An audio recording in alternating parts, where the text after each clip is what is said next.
chevrons à l'arrière de la nacelle ne sont pas là juste pour faire joli. Développé en 2005 par Boeing, la NASA et le motoriste General Electric, ce design de nacelle permet en fait de réduire le bruit émis par les réacteurs. En regardant ces deux images, la différence saute aux yeux entre une nacelle équipée de chevrons et une sans. Explication. Comme le montre cette animation, le flux d'air chaud dit primaire, ici en rouge, rejoint le flux d'air froid dit secondaire en bleu.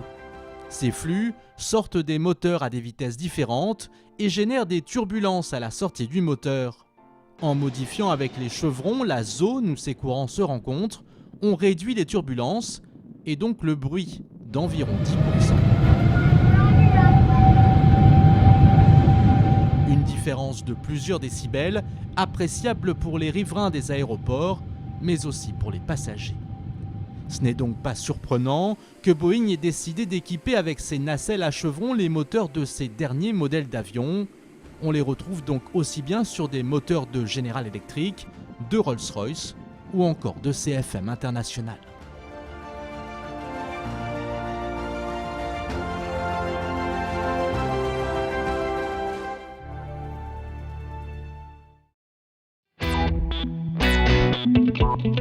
Près de Melun en Seine-et-Marne, voici la ligne d'assemblage du CFM 56, le moteur d'avion le plus vendu au monde. À ce jour, plus de 33 000 exemplaires ont été produits. Un moteur conçu au début des années 70 par CFM International, une co-entreprise entre l'américain General Electric et le français Snecma. L'américain a apporté son savoir-faire sur les parties chaudes du moteur, à savoir la chambre de combustion et la turbine haute pression. Le motoriste français a lui développé la soufflante et la turbine basse pression. CFM a été créé en 1974 et nous avons dû attendre 5 ans les premières commandes de clients, donc des compagnies américaines qui nous ont commandé des moteurs CFM 56 pour les DC-8, pour remotoriser des DC-8. Donc il fallait faire nos preuves, il fallait trouver les premiers clients, mais une fois ces premiers clients obtenus, ça a été un enchaînement de succès. Le CFM 56 équipe tous les Boeing 737 et plus de la moitié des Airbus A320. Principaux atouts, sa fiabilité et ses performances. Et pour la petite histoire, CF fait référence à l'une des familles de moteurs civils de General Electric et M56 correspond au 56e projet de Snecma.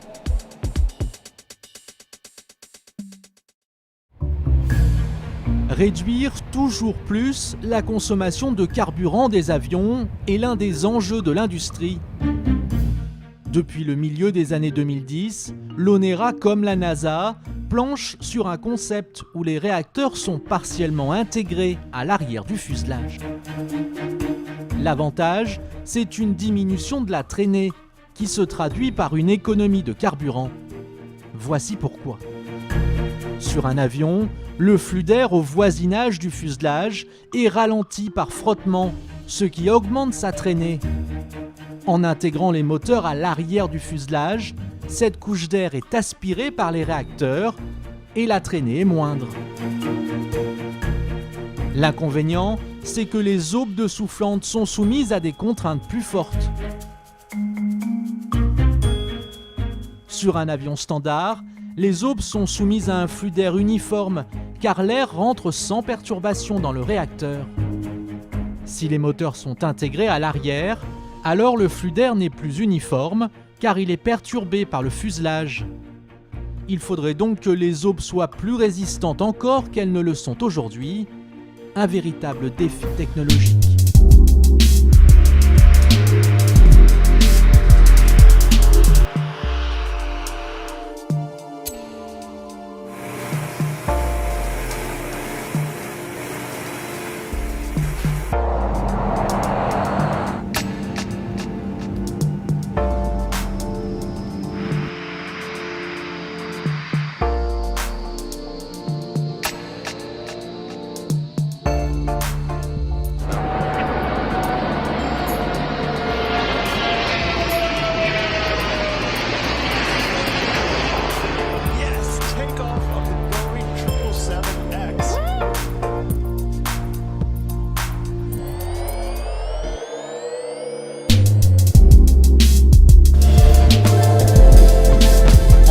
concerne les avions, il existe deux grandes familles de moteurs.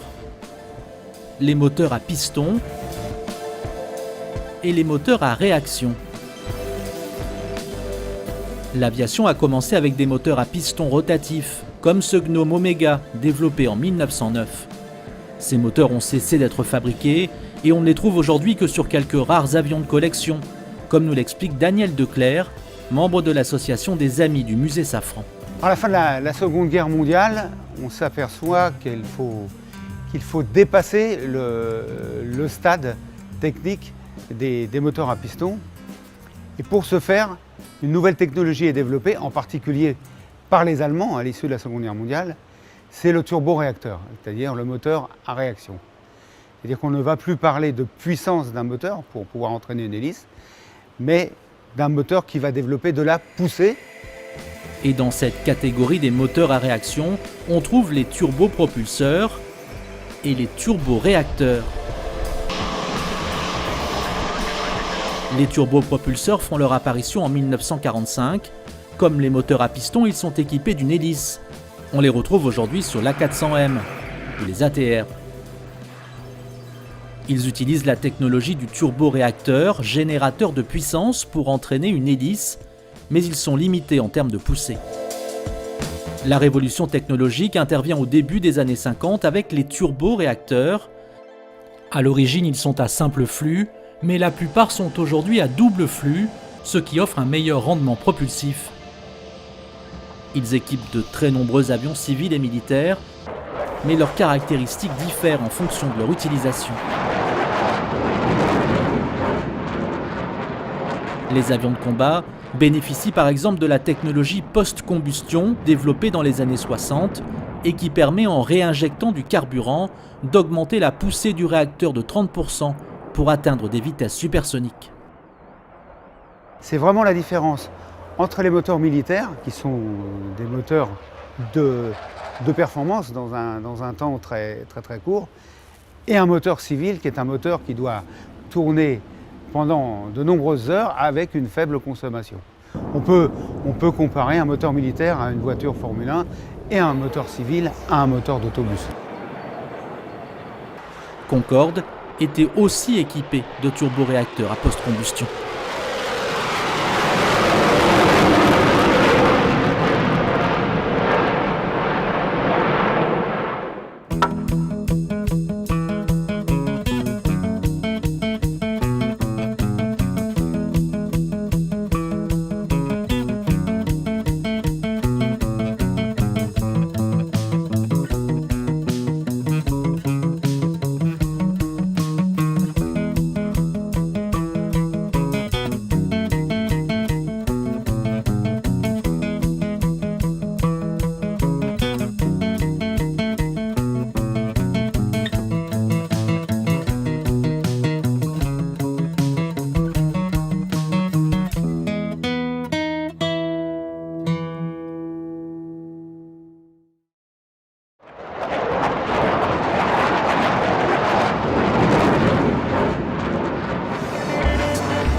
Je sais pas, 500 degrés 300-400 degrés.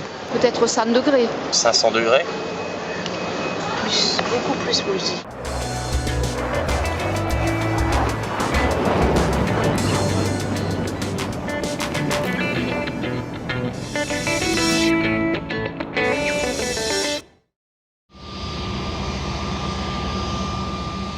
Selon les autorités de l'aviation civile, il n'y a pas de distance minimale réglementaire entre le sol et les nacelles moteurs d'un avion de ligne. Preuve par l'image, les réacteurs d'un Boeing 737 sont beaucoup plus bas que ceux d'un Airbus A320. En fait, ce qui importe, c'est que l'appareil réponde au cahier des charges des organismes de certification. Il faut éviter que de l'eau ou de la neige fondue n'entre dans le moteur en quantité dangereuse lorsqu'il est en roulage, en phase de décollage ou d'atterrissage. Pour s'en assurer, les avions de ligne doivent réaliser des tests d'ingestion d'eau sur piste. C'est ce qu'on appelle les essais piscines.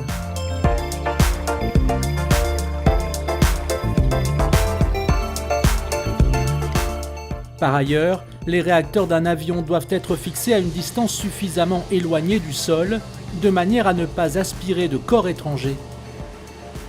C'est pourquoi généralement, les nacelles se trouvent à minima à une bonne cinquantaine de centimètres de distance du sol.